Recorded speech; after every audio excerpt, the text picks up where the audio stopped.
Hello, my name is Krys Clark, and I'm here to tell you about my joyful journey here at St. Matthew's. I was raised an Episcopalian, was baptized, confirmed, and then when I was in my early 20s and moved away from home, I stopped going to church. I just didn't feel it. I didn't want to have any part of it. And it was that way for 20 plus years of my life. My parents, who occasionally visited me or talked with me, often tried to talk me to go back into church. And I wasn't having it. This was all true until about 4 years ago, when my parents were visiting me one evening, and we were sitting around the kitchen table playing cards. And my dad once again broached the subject. And he said to me, "I'll tell you what, if I win the next round, go to church. Just one service, one Sunday. That's all I ask." So I said, okay, thinking, why not? Well, he won. And about a week later, I started Googling churches here in the Columbus area. And I found this church in uptown Westerville that seemed very disheveled, disorganized, didn't even have a church building. They were meeting out of a house. And I said, that's it. Oh, and they're Episcopalian. Bonus. So I went to St. Matthew's one 8 o'clock service, thinking I would never come back again. Well, I was wrong. I did go back. And I went back. And I went back again. And soon not only was I going to the 8 o'clock service, but on the same Sundays, I was doing the 10:30 as well.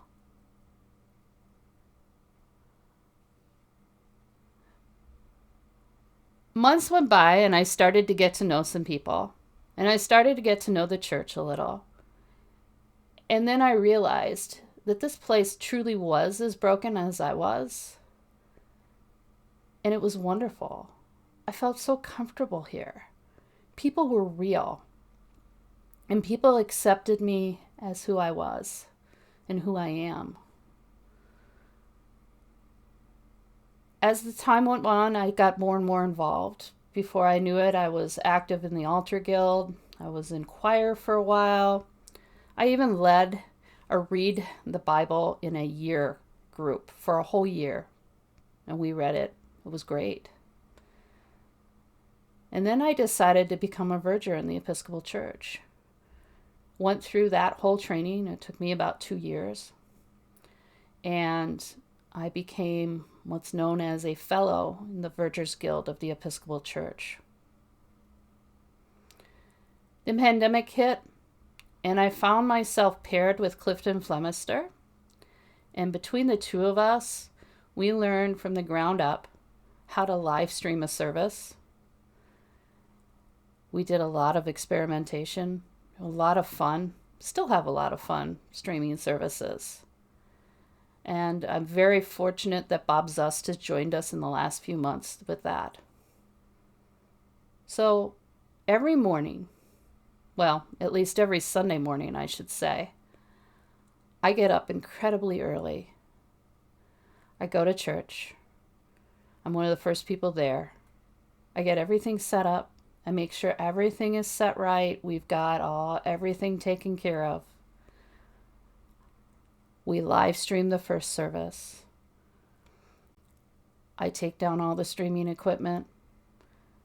We go through anything that we saw that may have been bad, needed to improve for next week, whatever. And I go over to Otterbein.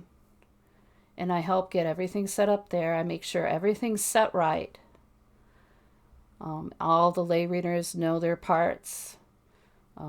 We have no issues. During the service, I take care of anything that arises, make sure everything goes smoothly. And I love it. I love being a verger and I love this church. And 4 years ago, I never would have thought of doing any of this. So what has this taught me, or keeps teaching me? I keep going back to that old phrase that I heard a lot growing up. You get what you give. Or in this case, you get a lot more than you give. Giving of time, talents, and treasures is really important in a church. Time and talents especially. In this past year and a half in the pandemic, we have seen a lot of our ministries get shuttered due to necessity. It was necessary, but sadly, those needs are still there out in the community. Those needs are still here in the church as well. Those of you who used to do those and feel fulfilled. So I ask you, as we're going through stewardship, and as you're looking at what you want to give for the next year, take a look. Look at what the needs are in this church. We are all members of this church, not just the clergy or the vestry or even the verger. It's everybody. Now, it's no secret, we are going to predict a budget shortfall this year, this upcoming year.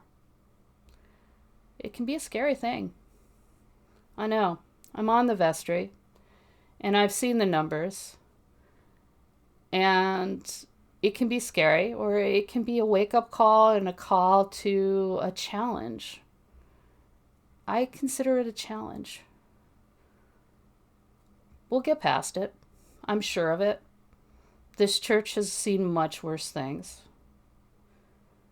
But I want you all to prayerfully consider that as you're getting your envelopes that are coming in the mail with your pledge cards and a letter telling you the state of St. Matthew's for this upcoming year and the past year.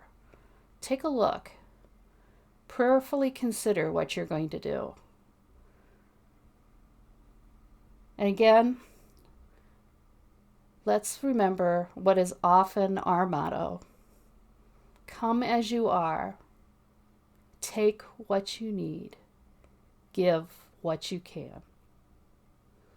Alleluia. Alleluia. Alleluia.